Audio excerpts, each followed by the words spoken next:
दूं, इसमें सबसे बड़ा दोषी मेरी दृष्टि से हमारे देश का मुख्य न्यायाधीश चंद्रचूड़ है। उन्होंने इस पूरे मामले को धृतराष्ट्र की भूमिका से सुना। अगर उन्होंने 21 तारीख को यौन शोषण की शिकायत को एफआईआर में तब्दील न करने वाले कनॉट प्लेस के पुलिस कर्मियों को दंडित कर दिया होता तो अमित शाह नरेंद्र मोदी के बाप की ताकत नहीं थी। ब्रजभूषण को बाहर रखते, मुकदमा दर्ज होने के बाद जांच अधिकारी उठाकर जेल में डाल चुका होता। लेकिन हमारे देश के मुख्य न्यायाधीश ने गैर गंभीरता से सुना।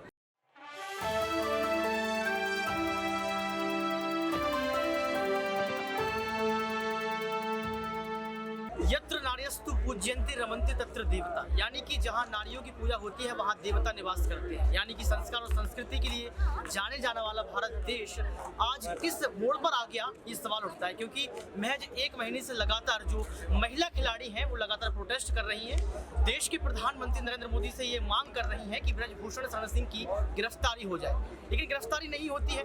केंद्र की सरकार चुप्पी नहीं तोड़ती है, तो केंद्र की सरकार चाहती क्या है, इस सवाल है। नमस्कार, आपके साथ मैं हूं ऋतिक सविता। स्वागत है आपका नेक्स्ट 9 न्यूज पॉलिटिकल बाइट में। हमारे साथ भूपेंद्र रावत है, उनसे जानने का प्रयास करेंगे कि आखिर इस तरह की चुप्पी का मकसद क्या है, ये चुप्पी क्यों?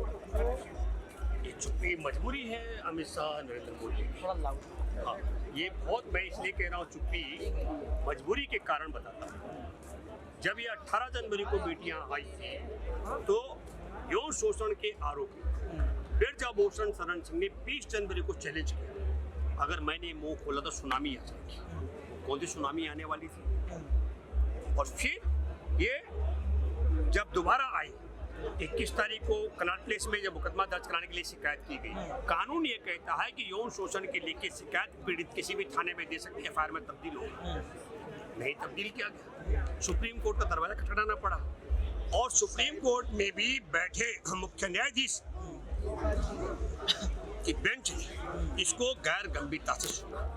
मैं इसलिए कहूंगा कि यौन शोषण के आरोप की शिकायत पर एफआईआर दर्ज न करने वाले पुलिसकर्मी को दंडित करना था, कानून ये कहता है। आपने नई परंपरा शुरू कर दी। 7 पीड़िताओं की शिकायत है और 2 ही एफआईआर दर्ज हुई 28 तारीख के आदेश पर। 5 एफआईआर कहाँ चली गई? ये 7 बेटियों की यह शिकायत नहीं है कि एक कमरे में ब्रजभूषण शरण सिंह ने 7 का यौन शोषण किया। जो जांच अधिकारी बैठे डीसीपी साहिबा के साथ में 10 महिलाओं की टीम है पुलिसकर्मियों की, वो देश के अलग अलग हिस्सों में जांच पड़ताल इसलिए कर रही है क्योंकि अलग अलग जगह बताई गई। भय क्या है, क्या कारण है? जब ब्रजभूषण शरण सिंह ने कहा कि मैं मुंह खोलूंगा सुनामी आ जाएगा, तो नरेंद्र मोदी अमित शाह मुंह नहीं खोल पाए। क्या कारण है? कानून क्या कहता है ऋतिक?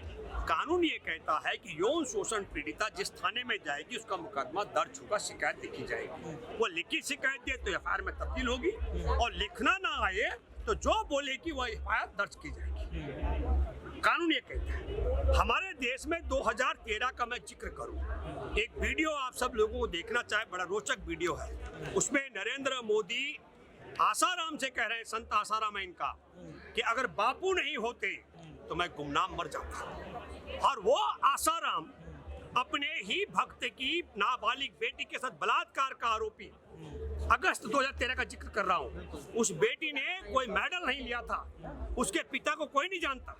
वो थाने गए, पुलिस थाने, और मुकदमा दर्ज हुआ और आज आसाराम बलात्कार के मामले में सजा भुगत रहे हैं। कानून वही है जो तब था और अब कानून वही है। पहले शिकायत दर्ज कराने जाओ तो एफआईआर में तब्दीली होती, सुप्रीम कोर्ट में दरवाजा खटखटाओ, 7 पीड़िताओं की बात करो तो 2 मुकदमे दर्ज होते हैं। कानून कहता है 67,000 मामले हैं अभी तक विचाराधीन पास्को के, और उसमें मुकदमा दर्ज होने पर गिरफ्तारी होती है, यहाँ गिरफ्तारी नहीं होती है। जब कानून की बात करते हो, कानून पर सवाल खड़े होते हैं, तो ये माना जाता है कि भारत देश में या किसी भी देश में लोकतंत्र की हत्या की जा रही है। क्यों? क्योंकि कानून सर्वोपरि है, कानून पर सबको विश्वास होता है। लेकिन आज देखा जाए तो कानून व्यवस्था पर भी सवाल खड़े किए जा रहे हैं। मेरा सवाल आपसे ये रहेगा सर कि जो ब्रजभूषण शरण सिंह पर जो है अगर एफआईआर दर्ज होती है उसके बाद गिरफ्तारी नहीं होती है, तो क्या ये दबाव है, बीजेपी का दबाव है पुलिस पर? मैं आपको बता दूं, इसमें सबसे बड़ा दोषी मेरी दृष्टि से हमारे देश का मुख्य न्यायाधीश चंद्रचूड़ है। उन्होंने इस पूरे मामले को धृतराष्ट्र की भूमिका से सुना। अगर उन्होंने 21 तारीख को यौन शोषण की शिकायत को एफआईआर में तब्दील न करने वाले कनॉट प्लेस के पुलिस कर्मियों को दंडित कर दिया होता तो अमित शाह नरेंद्र मोदी के बाप की ताकत नहीं थी। ब्रजभूषण को बाहर रखते, मुकदमा दर्ज होने के बाद जांच अधिकारी उठाकर जेल में डाल चुका होता। लेकिन हमारे देश के मुख्य न्यायाधीश ने गैर गंभीरता से सुना। अब आरोप और प्रत्यारोप पर बात कर लेते हैं, क्योंकि लगातार आरोप और प्रत्यारोप का सिलसिला शुरू हो चुका है। यहाँ पर आरोप ये लगाया जा रहा है कि अब जो ये आंदोलन है वो राजनीति का अखाड़ा बन चुका है। ये कहा जा रहा है कि इसको राजनीति में तब्दील कर दिया गया है। 2024 का चुनाव नजदीक है, क्या ये सही है? मतलब तुम्हारा ये कहने का है या जो ये आरोप लगा रहे हैं, अब जो छोड़ दो, जनवरी 2023 में जब 18 जनवरी को पहलवान धरने पर आए थे तो भाजपा की नेता पहलवान बबीता फोगाट इन पहलवानों के साथ थी। और जो कमेटी बनाई गई मंत्रालय की तरफ से, उस कमेटी के सदस्य हैं इनकी तरफ से, और अब वो कह रही है कि ये राजनीति कर रही है। जो आरोप यौन शोषण करने वाला ब्रजभूषण लगा रहा, उससे भी खतरनाक आरोप बबीता फोगाट लगा रही है। इतना कहता है भाजपा की, इन्होंने तो घर में फूट डाल दी है। और मैं एक बात कहना चाहता हूँ, ये आरोप कैसे लगा? उसने कहा कि साहब ये प्रियंका गांधी वाड्रा के गले लगी है विनेश फोगाट। मैं आपके माध्यम से एक बात कहना चाहता हूँ बबीता फोगाट, बबीता जी आपकी पार्टी की सरकार है और स्मृति ईरानी महिला बाल विकास मंत्री है।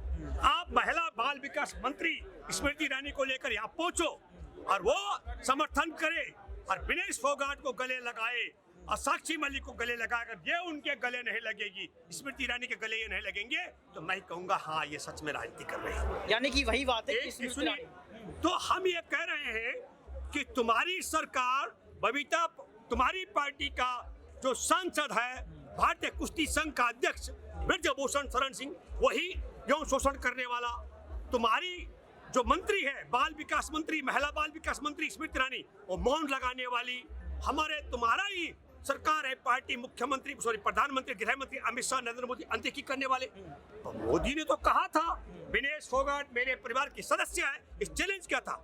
हम आपके माध्यम से कह रहे हैं मोदी जी, आपके परिवार की बेटी विनेश फोगाट, आपके ही परिवार के सांसद, आपने परिवार की बात की है। हाँ। एक सवाल, एक आरोप और भी लग रहा है, आरोप ये लग रहा है कि जो महिला खिलाड़ी हैं वो एक ही परिवार से हैं, क्योंकि हरियाणा में तमाम खिलाड़ी और भी हैं जो सपोर्ट नहीं कर रहे हैं। ये आरोप लगाया जा रहा है कि ये अपने यहाँ का अध्यक्ष बनाना चाहते हैं। देखिए मैं आपको बताता हूँ, जब अध्यक्ष पद के चुनाव होंगे, ये कोई वोटर है क्या उसमें? इन्होंने वोट देनी है क्या? इन लड़कियों का भविष्य भी खत्म कर रहा है। देखिए आरोप पर कितने आरोप हैं। पहला आरोप लगाया कि ये पैसा लेकर बैठी है। मैं आपके माध्यम से गंभीरता से कहना चाहता हूँ, ब्रजभूषण शरण सिंह ये आरोप लगा रहे हैं, तो ब्रजभूषण शरण सिंह अपने परिवार किसी महिला को झूठा आरोप लगाने के लिए बिठाए, यौन शोषण का आरोप लगाने के लिए। हम देश भर से चंदा इकट्ठा करके झोली भर देंगे उनकी, उसमें भी ये तैयार नहीं है। इन बेटियों ने कहा हम अपने एक एक आरोप के लिए नार्को टेस्ट करने के तैयार हैं। तो ब्रजभूषण शरण सिंह कह रहा है मैं निर्दोष हूँ, तो कहे कि मैं निर्दोष हूँ, मैं इसके लिए नार्को टेस्ट करने के लिए तैयार हूँ। फिर ब्रजभूषण शरण सिंह ने कहा मैंने खेल के नियम बदल दिए, ये इसलिए है। घमंड है क्या ये? हाँ सुनो एक मिनट, घमंड है, आरोप पर आरोप। फिर ब्रजभूषण शरण सिंह ने क्या कहा, ये मेरे खिलाफ नहीं मोदी सरकार के खिलाफ है।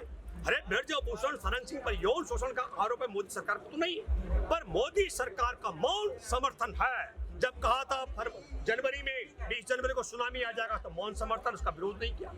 जब कहा और कि भाई ये मेरे खिलाफ नहीं मोदी सरकार के खिलाफ है तो मौन समर्थन है।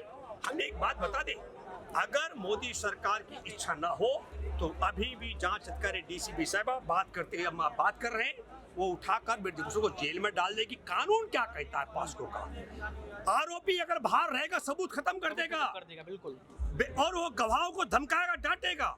हम कह रहे हैं कि ब्रजभूषण शरण सिंह ऐलान कर चुका है, कह रहा है मैं जब चाहूं इनसे ज्यादा लोगों को लेके आ जाऊंगा। आपने जो बात की शक्ति प्रदर्शन की बात कर लेते हैं। 5 जून को अयोध्या में शक्ति प्रदर्शन होने वाला है, जिसमें साधु संतों को जोड़ा जाएगा और ये कहा जा रहा है कि उसमें लाखों की संख्या में जो है ब्रजभूषण शरण सिंह के लिए समर्थन में उतरेंगे। तो क्या ये ब्रजभूषण शरण सिंह भी एक आंदोलन खड़ा कर रहा है? देखिए आपको बताता हूँ, जो इनका गुरु है आसाराम, उसके समर्थन में यहाँ हजारों लोग धरना दे रहे जंतर मंतर पे, वो बलात्कार के मामले में।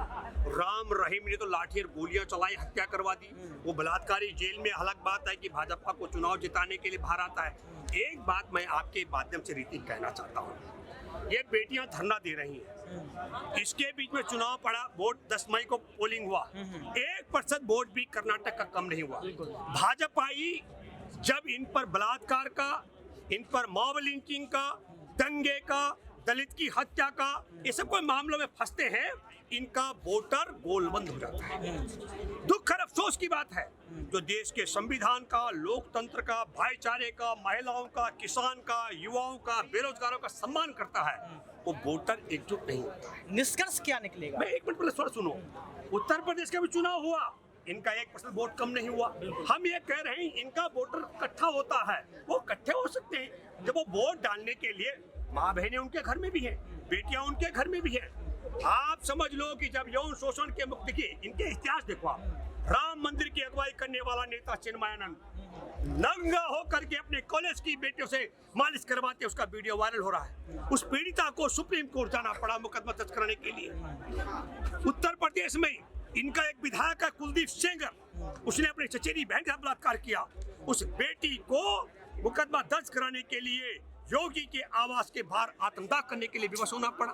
उसके पिता की हत्या कर दी गई, उसके चाचा को जेल में डलवा दिया गया, उसकी मौसी और उसकी चाची की हत्या करा दी, वो और उसका वकील मरणासन है। ये बेटियां ओलंपिक पदक विजेता, इन्हें सुप्रीम कोर्ट जाके मुकदमा दर्ज कराना पड़ा। इनके यहाँ नारी के लिए सम्मान स्थान है। मैं ये बात इसलिए कह रहा हूँ, कम से कम इनके समर्थकों को भी सोचना चाहिए, बेटियां तुम्हारे घर में भी है, माँ बहनें तुम्हारे घर में भी है, पर मेरी चिंता एक और भी है। जब देश के लिए ओलंपिक पदक विजेता बेटियां, देश का तिरंगा पूरी दुनिया में शान से फहराने वाली बेटियों के यौन शोषण के आरोपी के खिलाफ मुकदमा दर्ज कराने के लिए सुप्रीम कोर्ट जाना पड़े और मुकदमा दर्ज होने पर वो जेल न जाता हो, तब देश की करोड़ों परिवार जो दलितों के हैं, करोड़ों जो आदिवासियों के हैं, करोड़ों परिवार जो मछुआरों के हैं, करोड़ों परिवार जो किसानों के, करोड़ों परिवार जो भूमिहीनों के, करोड़ों परिवार जो अल्पसंख्यकों के, गरीबों के हैं, उनको सोचना पड़ेगा। उनकी बेटियों के साथ यौन शोषण होगा इनके राज में, तो कहाँ कपिल सिब्बल जैसे वकील मिलेंगे, जंतर मंतर में कैसे आएंगे, सुप्रीम कोर्ट कैसे जाएंगे, मुकदमा दर्ज होगा कि नहीं और गिरफ्तार होंगे कि नहीं।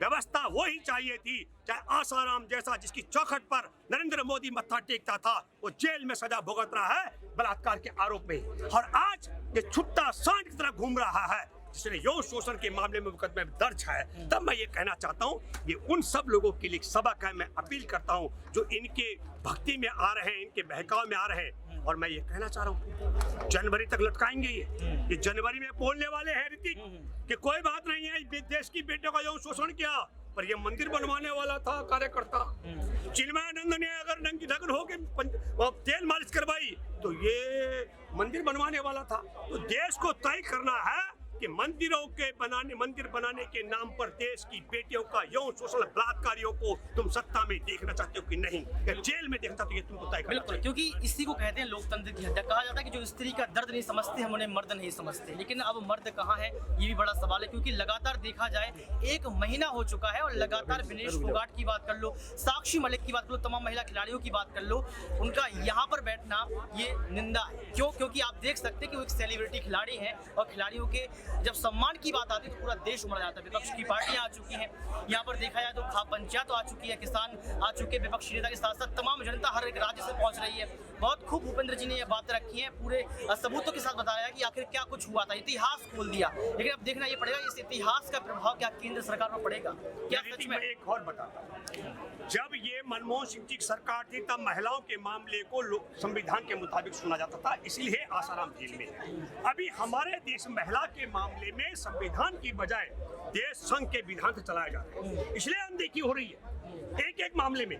मैं उससे पहले जिक्र करूं आपको कि हमारे देश की आजादी की 75वीं वर्षगांठ को कलंकित करने के लिए इन देश के गद्दारों ने, जिसकी 3.5 साल की बेटी की हत्या कर दी गई थी, वो गर्भवती, उसके साथ बलात्कार हुआ, उसके परिवार में उसकी माँ और महिला के साथ बलात्कार हुआ, 14 लोगों की हत्या कर दी गई। उसके बलात्कारी दंगाई हत्यारों को आजादी की 75वीं वर्षगांठ पर तुमने रिया करके हमारे देश की आजादी के पर्व को कलंकित किया है। ये मैं बिल्किस बानो का जिक्र कर रहा हूँ। मैं इसलिए कहना चाह रहा हूँ, मुझे बहुत हैरानगी है।